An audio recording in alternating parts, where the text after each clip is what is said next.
Coming up, we have an exclusive interview with a band you may have heard of, as well as an interview with the CEO and founder of a women's magazine. We'll also let you in on the top 10 shows to binge watch online and some information about a few films at the True or False Film Festival this weekend. It's all that and more right now on E23.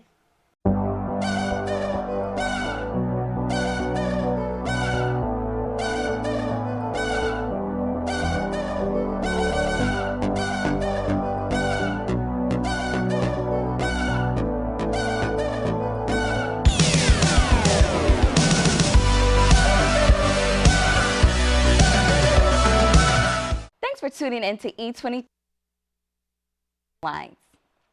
With 27.2 million followers on Instagram, Kim Kardashian speaks out and defends her selfie obsession.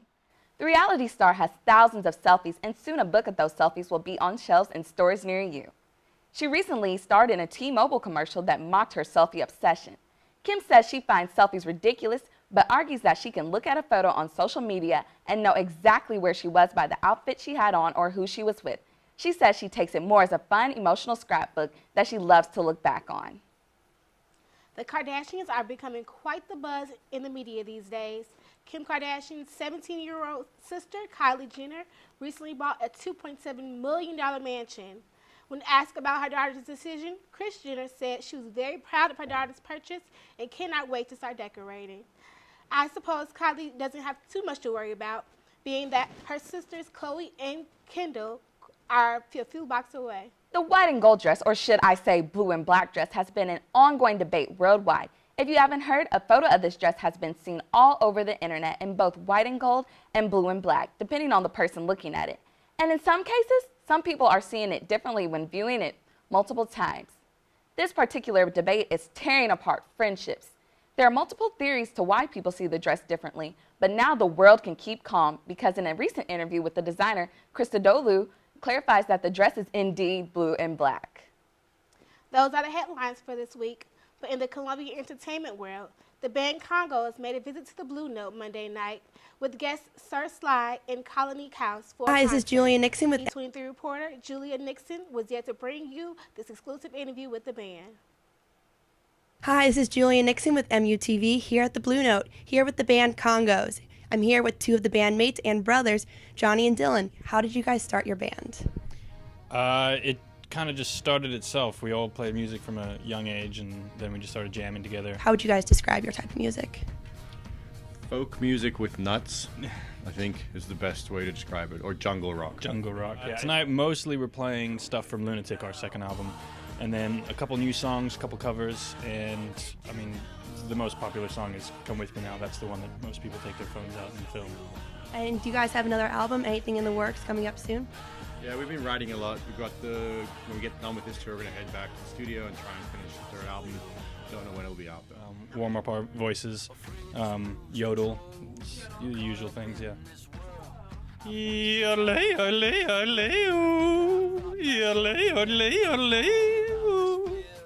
Three of us were born in London. Danny, the youngest, who's over there, is not on camera, is born in South Africa. Okay, cool. And what brought you to the States? Our mom's from Phoenix. Okay. So she met our dad in England, and then they moved from England to South Africa, and then South Africa back home for my mom to Phoenix. Jesse and I live share lead vocals, but everyone on the album sings. Like, we all write songs, and we generally sing our own songs in the album. Yeah, our dad, he's obviously, because he was in the music business, always is a fresh set of ears, because he's been through a lot of what we've been through, and we always trust his opinion, listening to the music, and because he's not as attached to it as we are. So when we're in the studio, he comes in and is able to listen and give a fresh perspective. This is Julia Nixon reporting at the Blue Note with Congos. Check them out on iTunes sometime and check out their great music. After this short commercial break, in honor of Women's History Month, we'll take it to Shalita Norwood for this week's Pillow Talk. Stay tuned. Women are beautiful. They come in all different races, skin tones, shapes, and sizes, and they have the power and drive and willpower to excel at anything they desire to pursue. I'm Shalita Norwood, and I'm here with CEO and co-founder of the women's empowerment magazine, Curvaceous City, Antonia Martin. How are you today, Miss Antonia? I'm good. How are you? Oh, that's good. But I'm great. But so tell me, what motivated you to create a magazine? Curvaceous City has been a blog for a very long time, and we've just been making a lot of tremendous steps to just get to the point where we can actually staff writers and actually look at doing something more influential, not necessarily more personal, but more personal, focused on other people and other women and inspiring people in that way. So with Curvaceous City magazine, we changed our brand, but we stuck with the inspirational point and focal point. So it went from a blog to a magazine, and yeah, that's why we decided to. Okay. And so what made you make it specifically for women? I decided to make it specifically for women because I felt like there wasn't a positive media image for women.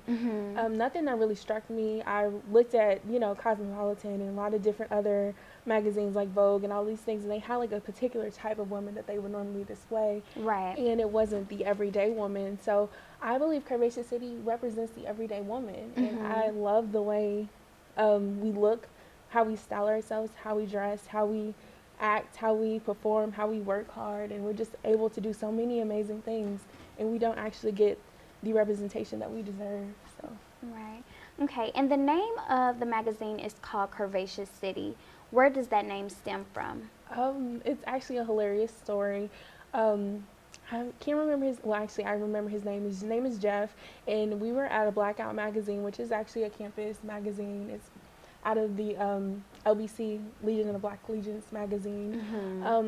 In the publication, we were at the meeting, and I wanted to write a column about being curvaceous in Columbia, but I started with the name Curvacia, like Ask Curvacia, and it was really funny.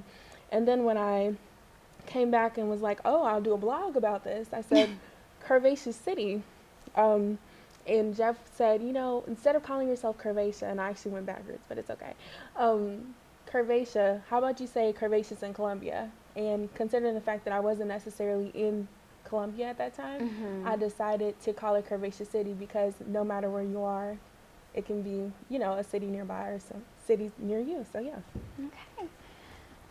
And what all can we expect from Curvaceous City magazine? Curvaceous City, we have just so much coming up.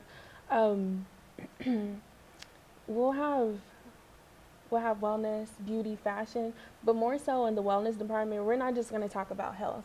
A lot of people get stuck on like the physical appearance, but we want to reach inside. So we do social, mental, physical, and we do a lot more of the actual like hard work, where a lot of times you see blog-ish type magazines where you see more of like actual cited sources, more information that's actually going to help you tackle your everyday struggles there. So yeah. Okay. And and if you could inform women on why they should incorporate this magazine in their everyday life, what would you say? I would say that it's been my personal struggle just to look at media and have to deal with like trying to fit into this mold. Curvaceous City is specifically for you just because you get an opportunity to see faces like you, women who go through the same things like you. You also get to see people who are encouraging and empowering themselves, and I really want to give that to you. And as far as Curvaceous City goes, we just work every day to inspire, and incorporating Curvaceous City into your everyday life is essential just because you go to find something that's actually inspiring to get away from all of the negativity that you see every day. This is something that can make you happy. Right. Okay, and when should we be expecting Curvaceous City out? Curvaceous City is due to drop this month, and Yay! we're so excited. And what time this month? Specifically, we have March 14th at 12 a.m., so expect to look out for it. Okay. Well, again, and if someone was interested in finding the magazine, where would they search for it? Our social media pages are Curvaceous City on Twitter and Instagram, so you can find us there. Okay. Well, thank you so much for stopping by and speaking with us. It has been a pleasure. But up next, we will bring you a list of Netflix shows you need to add to your queue. I'm Shalita Norwood. Stay tuned after the break for this week's countdown.